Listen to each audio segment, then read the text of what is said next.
말씀 전하겠습니다. 오늘날 우리가 살아가는 세상을 보면요, 갈등이 너무나도 깊은 세상 속에서 우리가 살아가고 있는 것 같습니다. 왜 이렇게 오늘날 현대사회는 이렇게 갈등이 깊을까요? 바로 서로가 내 입장만 생각하기 때문에 그런 것 같습니다. 그래서 조금이라도 손해보는 일에 우리는 쉽게 분노하고, 함께 살아갈 수 있음에도 내가 양보해야 할 입장이라면 우리는 무조건 반대만을 하죠. 그 대표적인 예가 아마 노키즈존이라는 어떤 사태일 것 같습니다. 얼마 전에 이제 100분 토론이라는 토론 TV 프로그램에서 이 주제를 가지고 토론을 한 적이 있습니다. 저는 그 토론 영상을 다 보진 못하고 짧은 영상만 봤는데, 제가 댓글들을 보니까요, 그 댓글들이 대부분 부정적인 댓글입니다. 뭐 이런 거 갖고 토론을 하냐, 이것은 토론자들은 이 노키즈존에 대한 어떤 사회 현상에 대해서 얘기를 했는데, 사람들은 노키즈존이 뭐가 나쁘냐라는 식으로 이렇게 얘기를 하더라고요. 대부분 어떤 사람들이 그런 댓글을 달았을까요? 아마 거의 대부분 자녀를 키워보지 않은 이들이 아마 쉽게 생각하고 판단하고 아마 댓글을 달을 것입니다. 달았을 거라고 생각합니다. 제가 자녀를 키워보다 보니 물론 부모의 교육의 영역이 분명히 있는 것 같아요. 근데 자녀의 기질의 영역도 있는 것 같습니다. 그래서 누가 이런 말을 하더라고요. 자녀가 아무 사고 없이 자라준 것은 부모의 교육의 영역도 있지만 더 큰 영역은 자녀한테 고마워야 된다고. 그렇게 자라준 것에 대해서. 자녀를 키워본 사람들은 그 말이 공감이 돼요. 근데 키워보지 않은 이들은 쉽게 판단하고 정죄를 하죠. 이렇듯 이뿐만이 아니라 어른들은 청년 세대를 이해하지 않으려 하고, 청년들 역시 어른 세대들이 살아왔던 시대를 인정하려 하지 않습니다. 마찬가지로 남자는 여자를, 여자는 남자를 서로 인정하지 않고 자신들만의 입장만에서 생각을 하고 판단을 하고 상대를 정죄를 하죠. 그래서 오늘날 현대사회에서는 점점 갈등이 깊어지고 서로를 공격합니다. 근데 비단 이것이 세상만의 문제냐라고 하면 그렇지 않죠. 신앙도 마찬가지입니다. 오늘날 현대사회에서 예수를 믿는 이들의 신앙의 모습을 한번 보세요. 전부 자기중심적입니다. 여러분, 하나님이 인간을 처음 창조했을 때 그 창조의 목적이 무엇일까요? 바로 예배를 받기 위함입니다. 이 정도는 여러분들도 아시죠? 그렇다면 예배가 무엇일까요? 예배를 신학적으로 정의해서 이야기를 해본다면 이런 말입니다. 하나님의 계시와 그에 대한 인간의 응답. 좀 더 풀어서 얘기를 하면 이렇게 말합니다. 그리스도이신 예수 안에 있는 인간의 영을 향한 하나님의 역사와 그리스도이신 예수님을 통하여 하나님께 응답하는 인간의 행위를 예배라고 신학에서는 정의를 합니다. 그렇게 예배는 하나님의 계시와 그에 응답하는 인간의 행위가 교차하는 곳이 바로 예배죠. 그런데 여기서 우리가 분명히 이해될 것이 있어요. 그것이 무엇이냐면, 이 예배는 나와 하나님과 개인적인 사건을 넘어선다는 것입니다. 바로 하나님과 공동체의 만남의 현장이 바로 예배의 자리라는 거예요. 그렇기에 이 교회라는 단어가 헬라어로 어떤 단어냐면 에클레시아, 다시 말해 집회, 모임의 뜻을 가지고 있습니다. 그렇게 흩어졌던 교회의 회중들이 모이는 행위 자체가 예배의 시작이라는 거예요. 개인을 넘어선다는 것입니다. 이 말이 이해가 되십니까? 그래서 신앙은 나와 하나님만의 관계가 아닌 나와 우리들의 관계에서 시작이 된다는 거예요. 우리가 왜 자꾸 교회에 실망을 합니다? 교회에 왜 자꾸 우리가 시험에 드냐? 나만 생각하기 때문에 그래요. 오늘날 교회를 가보세요. 왜 대형교회들이 사람들이 대형교회에 가려고 한 줄 아세요? 사람들과 관계를 맺기 싫으니까. 예배만 드릴 수 있으니까요. 그렇죠. 이렇게 작은 교회를 가면 어쩔 수 없이 사람들과 관계를 맺어야 되잖아요. 개인주의적인 신앙을 가지고 싶으니까, 내가 편하고 싶으니까 자꾸 대형교회로 내 중심적인 신앙생활을 하려고 합니다. 그런데 여러분, 십자가를 진다는 것이 무엇입니까? 자기 포기 선언입니다. 내가 교회 안에서 서로 지체가 되고 그 교회를 세워갈 때 내가 포기되지 않으면 절대 안 되는 것이 지체가 되는 길이에요. 무슨 말인지 아시겠죠? 그렇게 신앙은 나와 하나님과의 관계가 아닌 나와 우리들과의 관계에서 시작이 된다는 거예요. 그렇다면 우리가 함께 가기 위해서는 어떻게 해야 될까요? 내 입장만을 생각한다면 우리는 절대 함께 가지 못합니다. 함께 가기 위해서는 우리 각자는 나를 보고 그리고 서로를 보고 서로를 이해해야 됩니다. 이것을 우리가 알아야 된다는 거예요. 오늘 말씀이 그렇습니다. 제가 오늘 본문을 보겠습니다. 오늘 말씀의 시작은요, 원래 요한복음 7장 마지막 절부터 시작입니다. 7장 53절부터 제가 읽어보겠습니다. 다 각각 집으로 돌아가고, 그리고 이어서 제가 8장 1절을 읽겠습니다. 예수님은 감난산으로 가시니라. 이제 사람들이 초막절, 이 절기가 끝나고 각각 이제 집으로 돌아갑니다. 그리고 예수님은 감난산으로 가셨죠. 예수님에게 감난산은 어떤 의미일까요? 예수님에게 감난산은요, 언제나 기도와 쉼의 공간이었어요. 그래서 초막절 동안 자신을 드러내시고 진리에 대해서 논쟁하신 예수님이 지친 몸을 쉬고 또 하나님과 깊은 관계를 맺어 힘을 얻기 위해서 감난산으로 올라가신 것입니다. 힘을 얻기 위해서요. 그리고 나의 지친 몸을 쉬게 하기 위해서 이제 예수님은요, 초막절이 끝나고 사람들이 각기 자신들의 집에 돌아갈 때 예수님은 감난산으로 가시죠. 우리도 그럴 것 같습니다. 여러분, 우리가 삶을 살면서도 우리 역시도 이런 쉼의 공간이 저는 필요하다고 생각을 합니다. 그런데 이렇게 쉼의 공간이 필요하다고 생각하니까 우리는요, 이 쉼이란 개념을요, 어떤 식으로 받아들이냐면 놀고 먹고 자고 퍼지는, 그렇게 우리가 생각을 합니다.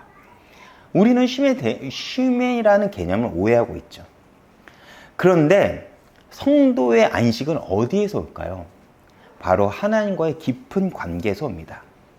그래서 여러분들이 지친 몸을 이끌고 이 자리에 나왔습니다. 그렇기에 오늘 이 예배를 통해서 참된 영혼의 쉼을 얻길 축원드리겠습니다.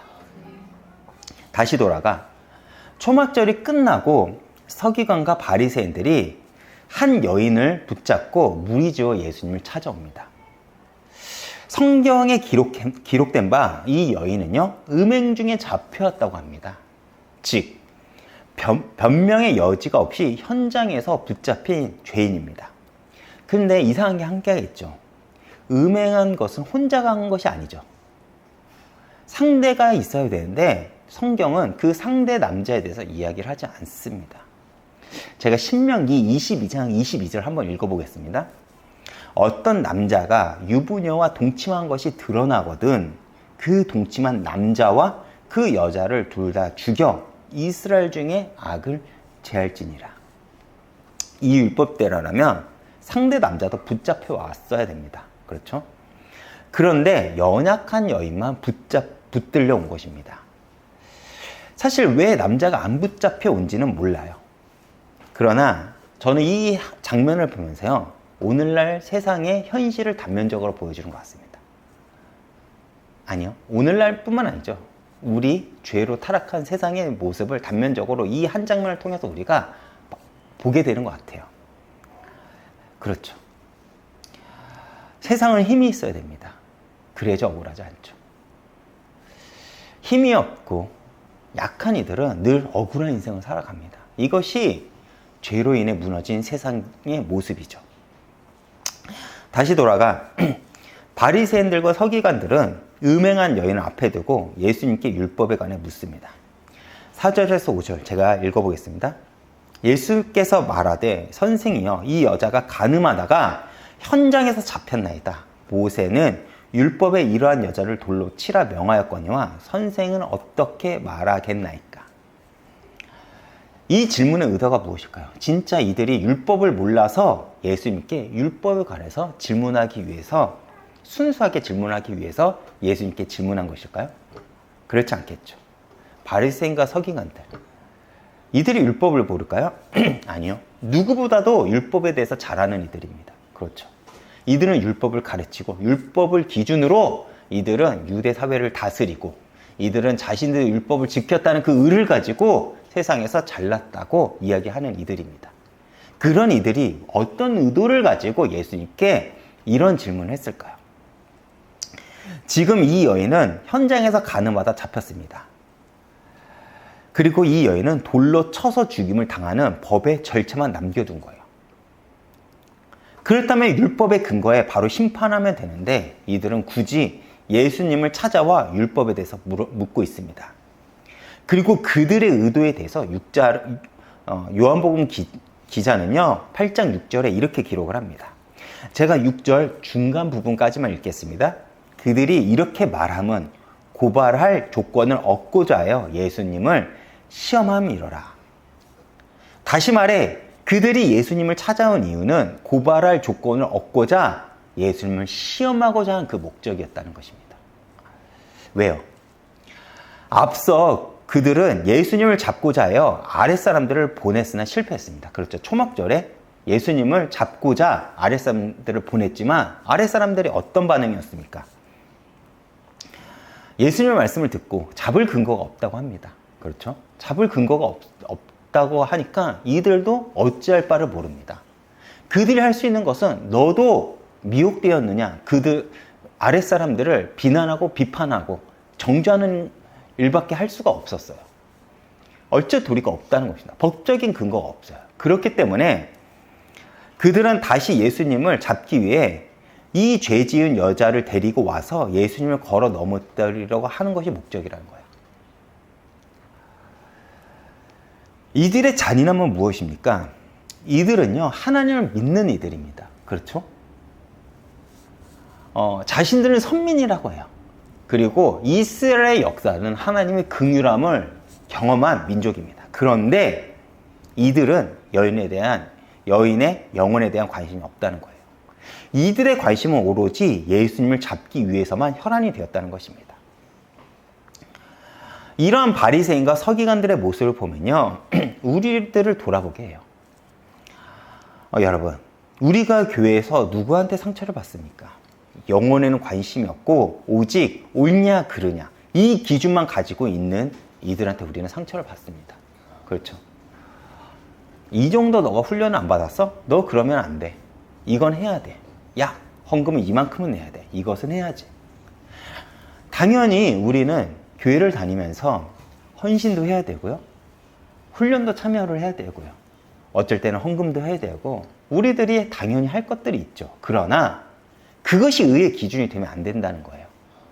무슨 말인지 아십니까? 그런데 오늘날 우리가 상처받는 이유는 무엇이냐? 그 의를 가지고 정죄하고 비판하고 죽이기 때문에 그렇습니다. 저도 알게 모르게 저도 신앙생활을 오래 했다 보니까 그런 경우들이 있을 수 있겠죠. 저 역시도 그런 경우를 당했습니다. 한 가지 제가 예를 들어보면, 에피소드를 하면, 제가 처음 공예배에 올라설 때가 있었어요. 어른들 앞에서요. 수요 예배죠. 그때 한 장로님이 저한테 와가지고 다 이렇게 말합니다. 성경책을 왜 그렇게 작은 성경책을 써? 왜 그렇게 입에 침을 자주 묻혀? 왜 그렇게? 저는 긴장해가지고, 처음이니까 안 보이는 거예요. 그 말씀의 내용을 보지 않고 행동만 지적을 하는 것이죠. 근데 이것이 그 사람만의 문제일까요? 우리들에게는 그런 모습이 없을까요? 인간의 죄성이 어디서 드러나냐면 여기서 드러납니다. 내가 한 것에 대해서는 나는 의를 가지고 누군가를 정죄하고 비난하고 비판을 한다는 것이죠. 누구처럼요? 당시 바리새인과 서기관들처럼요. 내가 한 신앙생활의 근거에 그 기준에 미치지 못했다면 우리는 너무나도 쉽게 상처를 정죄합니다. 복음이 있냐 없냐, 너가 영적 문제가 있냐 없냐. 그렇죠. 그런데 여러분, 교회는 어떤 곳인가요? 그리스도를 머리에 두고 함께 지체가 되어 세워가는 것입니다. 제가 오랫동안 이제 어깨가 아파요. 이 어깨가 아프다 보니까 온몸이 불편하거든요. 그래서 이 제 다른 지체들은요, 이 어깨를 보호하기에 무진장했어요. 교회는 그런 곳입니다. 그런데 우리는 상대의 영혼이 죽어가는 것을 보지 않고 나만 옳다고 얘기합니다. 나만 옳다고요. 그렇게 오늘날 교회는 세상에서 외면을 받는 것이죠. 사람들이 교회에 기대하는 것이 무엇일까요? 영혼의 안식. 아닌가요? 그런데 교회를 가면 더 힘든 거예요. 이것 해, 저거 해. 여기 참여해, 저기 참여해. 이거를 너가 해야지 너는 의인이 될 수 있어. 말은 안 하지만 자꾸 우리는 교회 안에서 그런 것들을 경험합니다. 그렇게 우리는 매 순간 나 역시 그렇게 누군가를 판단하고 있지 않은지를 우리는 점검해 봐야 됩니다. 다시 돌아가 바리새인과 서기관들 그리고 예수님 역시도 율법에 관해서는 누구보다도 잘합니다. 그런 예수님 입장에서는요, 그들의 질문, 다시 말해 그들의 시험에 두 가지 대답밖에 없죠. 예수님의 평소의 행동이라면 그래도 그들을 이 여인을 용서해야 한다라고 해야 되지 않을까요? 이렇게 대답하면 율법의 위배가 됩니다. 반대로 율법대로 행하라 한다면 지금껏 예수님이 말씀하신 그 말씀과 어긋나죠. 이렇게 이들은 정확하게 예수님을 함정에 빠지게 합니다. 이런 표현을 오늘날 이렇게 표현하더라고요. 꽃놀이패. 바리새인들이 꽃놀이패를 줬다라고 하죠. 어떤 대답을 해도요, 예수님 빠져나갈 수 없는 거예요. 여러분, 여기서 여러분들은 어떤 입장이십니까? 우리는 이 장면을 보면서 너무나도 쉽게 이 죄 많은 여인은 상관없이 삼자의 자리에 서서 우리는 판단만 합니다. 그래서 이 장면을 보면서 우리는 너무나도 쉽게 바리새인들, 서기관들 비판합니다. 아유, 그러면 안 되지. 용서해야지. 이들은 복음을 몰라. 우리는 너무나도 쉽게 그렇게 판단을 해요. 아니면 그들의 편에 서서 정죄합니다. 그런데 오늘 말씀은 그런 우리의 입장에 초점을 맞추지 않죠. 예수님은 그들의 질문에 한 가지 행동을 두 번 반복하시면서 대답하십니다. 제가 6절 하반절부터 8절까지 이어서 읽어보겠습니다. 예수께서 몸을 굽히사 손가락으로 땅에 쓰시니 그들이 묻기를 맞이하는지라. 이에 일어나 이르시되 너희 중에 죄 없는 자가 먼저 돌로 치라 하시고 다시 몸을 굽혀 손가락으로 땅에 쓰시니. 종교 지도자들의 질문에 예수님은 갑자기 몸을 굽혀 손가락으로 땅에 뭔가를 쓰십니다. 많은 이들이 여기에 집중을 하죠. 뭘 쓰셨을까? 아마 그들의 죄를 써가지고 그들이 양심의 가책에 찔려 돌아갔다. 이렇게 말하기도 합니다. 그런데 성경은 뭔가를 썼는지를 명시하지 않죠. 다 우리들의 추측입니다. 그렇죠. 그러나 우리는 여기서 예수님의 행동을 통해 예수님께서 뭘 썼는지 힌트를 얻을 수가 있어요. 예수님처럼 구약에서 하나님께서 직접 글을 쓰신 경우가 있어요. 제가 출애굽기 31장 18절 한번 읽어보겠습니다. 여호와께서 시내산에서 모세에게 이르시기를 마치신 때 증거판 둘을 모세에게 주시니 이는 돌판이요 하나님이 친히 쓰신 것이더라. 여러분들이 가지고 있는 성경책에서 보면요, 성경책으로 보면 친히 쓰신 것이라 이 문장 앞에 숫자로 표시가 하나 되어 있습니다. 그리고 그 표시를 따라 밑에 그 표시에 대한 설명을 보면요, 이렇게 쓰여 있어요. 손가락으로. 성경을 지금 한번 확인해 보세요. 그 친히 쓰신 것이다. 그 앞에 숫자로 아마 4라고 표시가 되어 있고 성경 밑에 그 4에 대해 뭐가 생략되었는지를 기록이 되는데 손가락으로 라고 이 단어가 생략이 되어 있어서 밑에 설명을 하고 있습니다. 즉 하나님께서 모세에게 십계명을 주실 때 직접 하나님께서 자신의 손가락으로 돌판에 글씨를 써서 주셨다는 거예요. 몇 번 이렇게 손가락을 써서 주셨을까요? 2번입니다. 첫 번째, 예수님께서 주신 이 십계명의 돌판은 어떻게 했죠, 모세가? 우상 숭배에 분노한 모세가 돌을 던져서 깨뜨리고 다시 시내산에 올라가 하나님께서 쓰신 십계명을 다시 받아가지고 옵니다. 마찬가지로 예수님께서 몇 번 몸을 굽혀서 손가락으로 땅에 글씨를 쓰시죠? 2번입니다. 이러한 예수님 행동을 보면서 많은 신학자들이 이 땅바닥에 쓰신 글은 그들의 죄를 나열한 것이 아니라 즉 십계명, 다시 말해 모세 율법이다라고 많은 신학자들은 이야기하고 있습니다. 그런데 그들이 예수님께 시험하고자 할 때 그들이 언급한 단어가 무엇이죠? 모세 율법입니다. 예수님이 그래서 그래?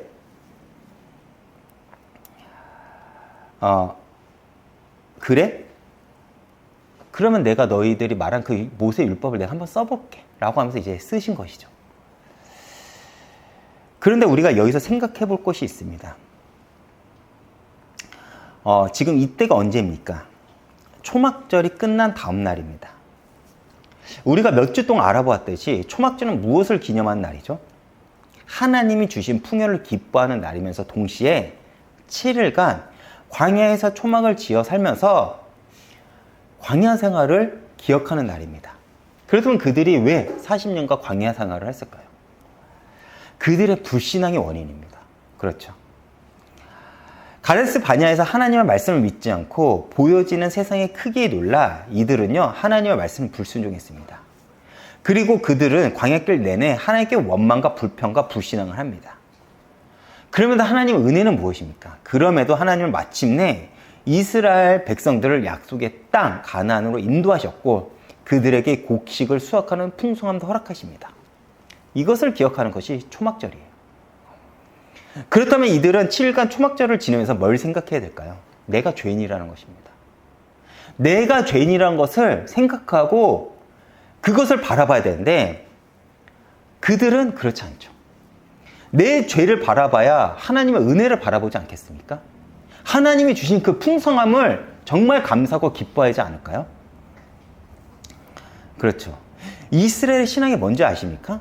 그들의 절기도, 율법도, 또 성전에 들어가도요, 늘 그들이 터져나오는 고백이 뭐냐면 나는 죄인입니다.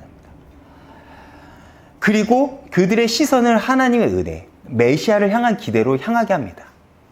이것을 매년의 절기마다, 그리고 율법을 볼 때마다, 성전에 들어갈 때마다 반복을 합니다. 그리고 이 반복을 통해서 뭘 만들어가죠? 자신의 의가 아니라 하나님을 바라보게 하죠. 나를 바라보면 죄밖에 없지만 하나님을 바라봐야 은혜가 있다는 것을 보게 하기 위해서 하나님은요, 절기도, 율법도, 성막도, 성전도 주신 것이에요. 내 죄가 얼마나 깊은지를 알아야 은혜를 소망하니까. 이해가 되십니까? 그렇다면 우리의 신앙생활 역시 마찬가지입니다. 우리가 왜 예배를 드리나요? 예배를 드렸다. 여기에서만 멈춘다면 우리는 바리새인과 다르지 않습니다. 우리는 한 주 동안 세상을 살면서 우리는 한계를 마주합니다. 그리고 주일에 하나님의 은혜를 갈구하게 되죠. 말씀, 기도 하는 것도 마찬가지입니다. 내가 말씀을 통해서 빗나간 삶을 살고 있구나. 이것을 확인하기 위해 우리는 말씀을 보는 거 아닙니까? 하나님의 은혜가 필요하구나. 내가 이렇게 말씀에 기록되는데 내가 그렇게 살지 못하는구나. 그래서 나는 하나님의 은혜가 필요한 자구나. 이것을 알아야 하나님의 은혜가 내 삶에 임하겠죠. 그런데 우리는 나를 보지 못하니 그것에서부터 우리는 내 의를 만들어갑니다. 오늘날 성도들, 난 말씀을 몇 독을 했어. 말씀을 가지고 정죄를 합니다. 복음이 있어 없어. 너가 영적으로 문제가 있어 없어. 그렇죠. 제자냐 아니냐. 내 기준을 가지고 내 의를 가지고 죽입니다. 말씀을 통해서 내 죄성을 바라봐야 되는데, 발견하고 하나님의 은혜를 바라봐야 되는데, 우리는 말씀을 받는데 그것을 가지고 정죄하기 시작하죠. 그래서 내가 죄인임을 고백해 예수를 믿었음에도 우리 역시 바리새인과 서기관 등 같은 자리에 서서 정죄하며 나의 의를 드러내고 있는 것입니다. 구약과 신약에서 말하는 신앙이 뭔지 아세요? 신앙이요? 종교 생활이 아니라 하나님을 바라보라는 것입니다. 그 방향성을 성경 내내 우리에게 제시합니다. 구약에서 우리에게는 소망이 없습니다. 우리는 율법을 지킬 능력이 없습니다. 그래서 메시아가 와야만 우리에겐 소망이 있습니다. 반복해서 자기를 바라보게 합니다. 신약은 어떤 말을 합니까? 하나님이 우리를 구원했지만 우리는 이 땅에서 여전히 죄로 성도답지 못한 삶을 살아갑니다.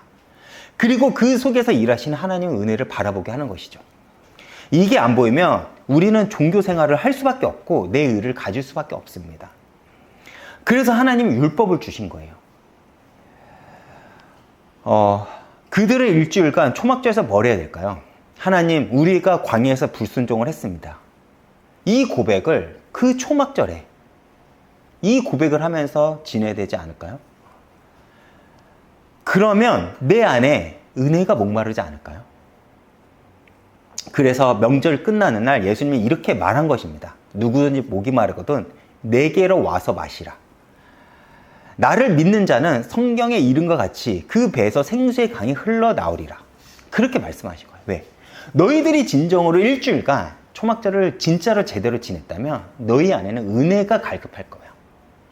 그렇다면 나의 이 말이 무엇인지 이 말에 너희들이 반응할 수 없겠다는 것입니다. 그들이 초막절을 제대로 보냈다면 그들 안에 뭐가 있어야 될까요? 바울처럼 오라 나는 공고한 자로다. 누가 사망의 법에서 나를 건져냈고 이런 절규가 터져 나오며 은혜의 목마름이 있어야 되는데 그들은 모세의 율법을 들먹이며 예수님을 시험하고자 한 것입니다. 이들의 모습은 요한복음 4장에 기록된 사마리아 여인과 비교가 되죠. 그녀는 유대에서 버린 사마리아에 살고 있는데 사마리아인들조차도 그 여인을 배척합니다. 그 여인은 사마리아 사람들과도 함께하지 못한 여자예요. 의지할 남편도 없어요. 또 사마리아에서는 예수님에 대한 소문도 못 들었을 것입니다. 그렇죠. 왜? 단절되었으니까요.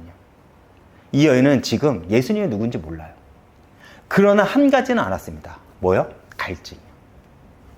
공고함에 대한 그 갈증이 있었습니다.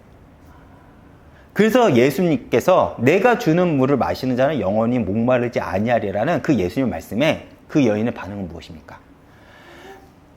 주여 나에게 그 물을 달라고 하면서 즉각 반응을 한 것입니다.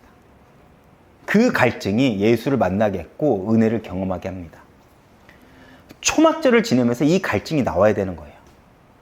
이 갈증이 우리가 정상적인 예배를 드리면 은혜의 갈증이 나와야 돼요. 정상적으로 성경을 보고 기도를 하면요, 나를 보고 하나님 은혜를 갈구할 수밖에 없다는 것입니다. 그 갈증이 없다면 우리는 종교 생활이라고 하지 신앙 생활이라고 하지 않습니다. 그런데 오늘날 성도들을 보세요. 너무나도 하나님 앞에 당당합니다. 그렇죠. 내 의를 하나님 앞에 드려야 된다. 뭐라고 하죠 우리? 하나님 나 이거 했습니다. 주세요. 그걸 가지고 우리는 종교라고 합니다. 예수님의 이름을 이야기를 하고 하나님의 이름을 언급한다고 해서 그것이 복음일까요? 그렇지 않습니다. 내가 그리스도라는 개념을 안다고 해서 그것이 신앙일까? 그렇지 않다는 거예요. 그리스도를 안다는 것, 내가 예수를 믿는다는 것은 어디서부터 출발하냐면 내가 죄인입니다. 이 고백부터 출발하지 않으면 그 모든 것은 종교라는 것입니다. 이것을 알게 하기 위해서 하나님은요, 이스라엘에게 율법을 주었고요. 절기를 지키게 하셨고 그리고 성전을 통해서 제사를 통해서 그들에게 그것을 바라보게 하신 것입니다. 이들은 형식의 절기만 지켰을 뿐 여전히 자신의 의를 가지고 예수님을 시험합니다. 이때 예수님이 뭐라고 하십니까? 죄 없는 자만 돌로 치라고 하십니다. 이것은 용서해라는 말이 아니에요. 이 말을 풀어서 보면 좋다. 율법대로 집행하자. 그런데 조건이 있어. 누가 심판관이 될래? 너희 중에 심판관이 되려면 죄 없는 자가 먼저 나와라. 이런 의미입니다. 이 말을 하기 전에 예수님 뭘 하셨다고요? 모세의 율법을 쓰셨습니다. 이 율법에 근거해서 너희들이 죄가 없다면 이 여인을 심판해. 그러면 돼. 지금 예수님은요, 그냥 무조건 용서해 주자는 말이 아니에요. 심판하라는 것입니다. 그런데 먼저 죄 없는 자가 나오라는 거예요.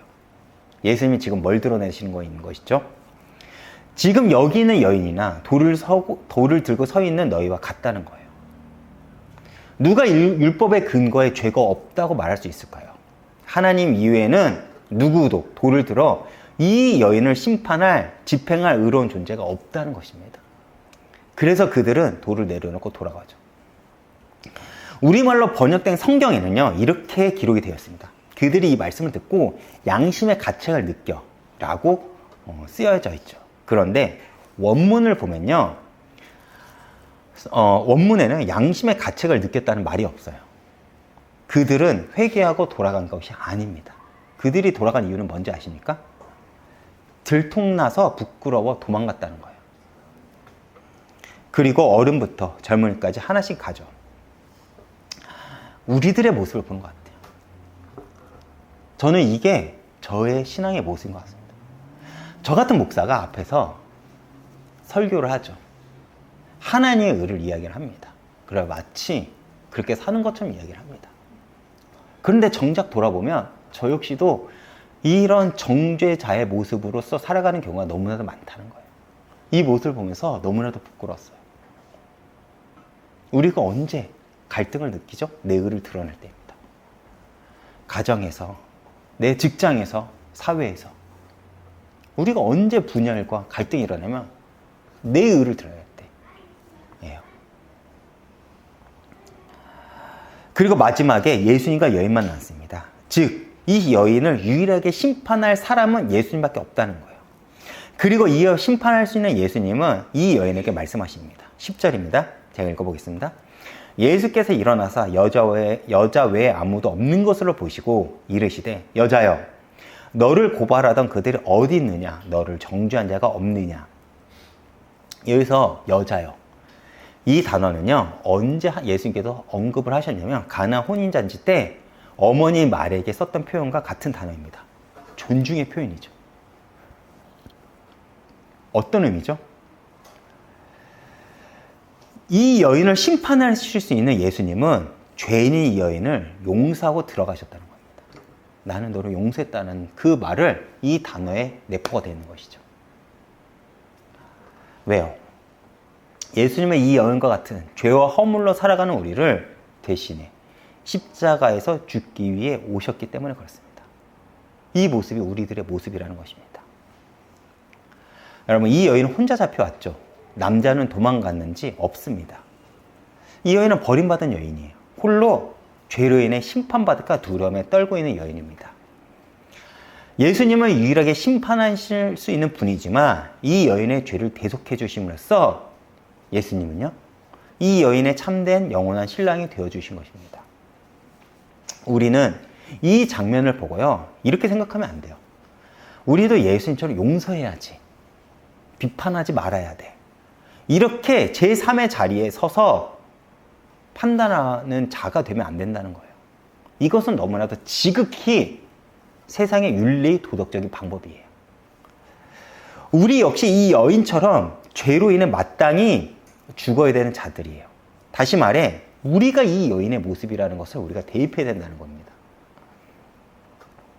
그러나 주님은 우리의 참된 신랑이 되사 우리의 죄만은 우리를 위해 십자가에 대속해 죽으심으로써 우리에게 영원한 안식을 주시고 그렇게 더러운 우리의 죄를 주님의 보혈로 깨끗이 다 덮으시고 위로하신다는 것이죠. 이것을 보라는 것입니다. 정죄도 돼요. 심판해도 됩니다. 조건은 우리 없이도 죄가 없으면 됩니다. 여러분, 우리는 너무나도 도도한 것 같지 않습니까? 교회 안에서도 우리는 여전히 내 의만 드러낸다. 근데 그것이 신앙생활이라고 말하지 않아요. 이것이 우리를 향한 주님의 은혜입니다. 이 여인은 현장에서 가늠하다 붙잡혔죠. 자신이 얼마나 처절한 죄인지 이 여인은 알고 있어요. 그 근거가 무엇이죠? 이 여인은 사람들이 돌아갈 때까지 자기 자신에 대해서 변명을 한마디도 안 합니다. 그렇죠. 언제 이 여인이 입을 떼서 이야기를 합니까? 예수님의 물음에 여자야, 너를 고발하던 그들이 어디 있느냐? 너를 정죄한 자가 없느냐? 라고 할 때 그때서야 입을 떼서 주여, 없나이다. 이 한마디만 합니다. 이 여인은 지금 자신의 죄를 마주하고 자신의 죄가 얼마나 깊은지 처절하게 알고 있는 여인이에요. 그렇기에 주님의 은혜를 깊이 경험되는 사건을 마주한 것입니다. 그렇다면 여러분들은 어떠신가요? 누가 예수님의 하나님의 큰 은혜를 경험할까요? 결론입니다. 예수님은 이어 여인에게 이렇게 말씀하십니다. 나도 너를 정죄하지 아니하노니 가서 다시는 죄를 범하지 말라. 여러분, 신앙생활이 무엇일까요? 바로 방향성을 가지는 것입니다. 바리새인과 서기관들은 이 여인을 데리고 올 수 있던 것이 무엇이죠? 나는 간음하지 않았다는 것입니다. 나는 간음하지 않았어. 너 간음했지? 너 일로 와. 심판 자리에 너가 와서 심판을 받아야 돼. 그러나 신앙이라는 것은 우리가 한 어떤 행위가 그것을 통해서 하나님 앞에 인정이나 의로움을 받을 수 없다는 거예요. 왜요? 성경에서 말한 죄는 어떤 행위나 윤리 도덕으로 정해지는 것이 아니기 때문에 그렇습니다. 세상과 종교에서 자기의 삶을 재는 척도가 뭐냐면 바로 윤리 도덕이에요. 혹은 성공. 그렇죠. 한 행위에 대한 결과. 그렇지 않나요? 죄를 안 짓고 다른 사람에게 안 해지고 그냥 도둑질 안 하고 나쁜 짓 안 하는 것. 이것이 세상 사람들이 가지고 있는 하나의 기준입니다. 그러나 기독교인들 달라야 돼요. 윤리 도덕이 중요하지 않다는 것이 아니라 다른 기준이 있어야 된다는 것입니다. 성경에서 죄라고 할 때 이 죄는요, 방향을 빗나갔다고 합니다. 하나님이 우리에게 원하지 않는 길을 가는 것. 이것을 성경에서는 죄라고 해요. 그래서 세상 사람들이 우리에게 이렇게 말하죠. 내가 그렇게 뭘 잘못해서 나는 다른 사람에게 해를 안 끼쳤는데 내가 왜 죄이냐. 세상은 이렇게 얘기합니다. 그들이 가지고 있는 기준은 그것입니다. 그래서 성경에서 방탕하다 말하는 것은 그냥 세상 사람들 말처럼 개차반으로 살았다는 말이 아니죠.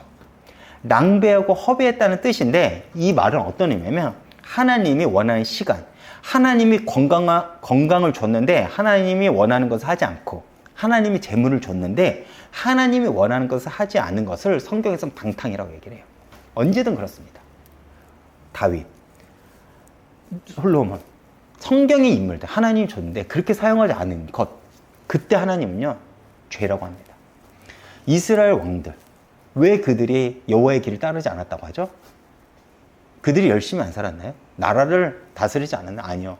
각자 자리에서 열심히 했지만 그들이 하나님께 원하는 것을 하지 않아서 하나님은 그들을 향해 방탕했다고 말한 겁니다. 이것은 오늘날에도 똑같이 적용됩니다. 건강을 줬습니까? 그럼 하나님 원하는 삶을 사세요. 재물, 시간도 마찬가지죠. 세상 사람들 보기엔 나는 시간 알차게 썼고 내가 가진 재물을 내가 썼는데 뭐가 문제야, 이렇게 우리는 말하지만 기독교인 입장에서 보면 하나님 나에게 건강과 시간과 재능을 주고 원하는 게 있다는 것입니다. 이것을 우리가 뭐라고 이야기하냐면 소명, 사명이라고 이야기를 하는 거예요. 그렇게 기독교는 이렇게 세상과 다른 기준을 가지고 있습니다. 그래서 우리가 신앙생활을 할 때 우리가 생각할 것은 내가 한 행위, 다시 말해 내가 예배를 드렸잖아, 기도했잖아, 말씀 받잖아, 헌금했잖아, 헌신했잖아, 이런 것들만 가지고 나는 신앙생활을 했다고 말한다면 이 역시도 윤리, 도덕적인 기준이 된다는 것입니다. 하나님이 왜 예배를 드리라고 했을까요? 하나님이 왜 말씀을 보라고 했을까요? 하나님이 왜 기도를 하라고 했습니까?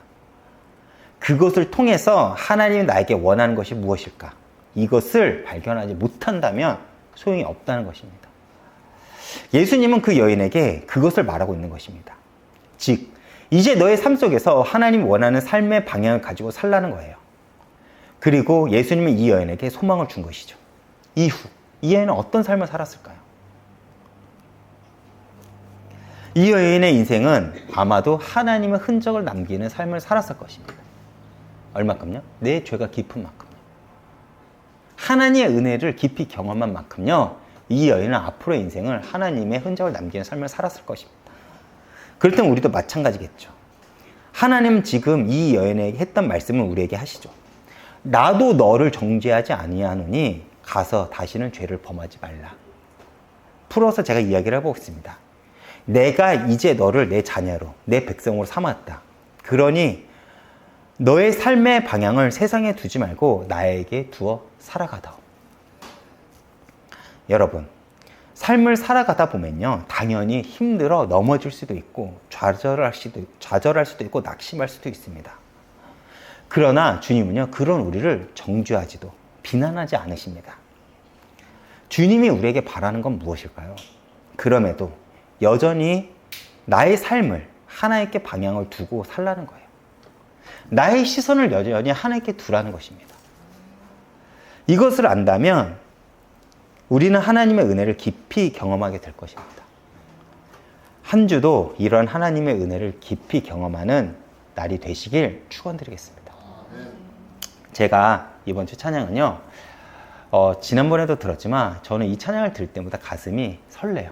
감사해. 이 찬양을 준비했습니다. 오늘 이 여인, 이 가늠한 여인, 예수님의 은혜를 경험한 이 여인은 앞으로의 삶 속에서 어떤 말을 가장 많이 되뇌일까요? 아마 감사할 것입니다. 왜요? 죄로 인해 죽을 수밖에 없는 자신을 찾아온 예수님, 그 은혜를 깊이 경험했기 때문에 그렇습니다. 우리도 그렇다면 마찬가지겠죠. 돌아보면 우리 인생은 감사할 것이 너무나도 많아요. 우리 역시 죄로 인해 절망 속에서 살아갈 수밖에 없던 자들입니다. 그런 우리들에게 주님은 찾아와서 괜찮다 위로해 주시고 용기를 주시며 더 나아가 우리와 함께 해주십니다.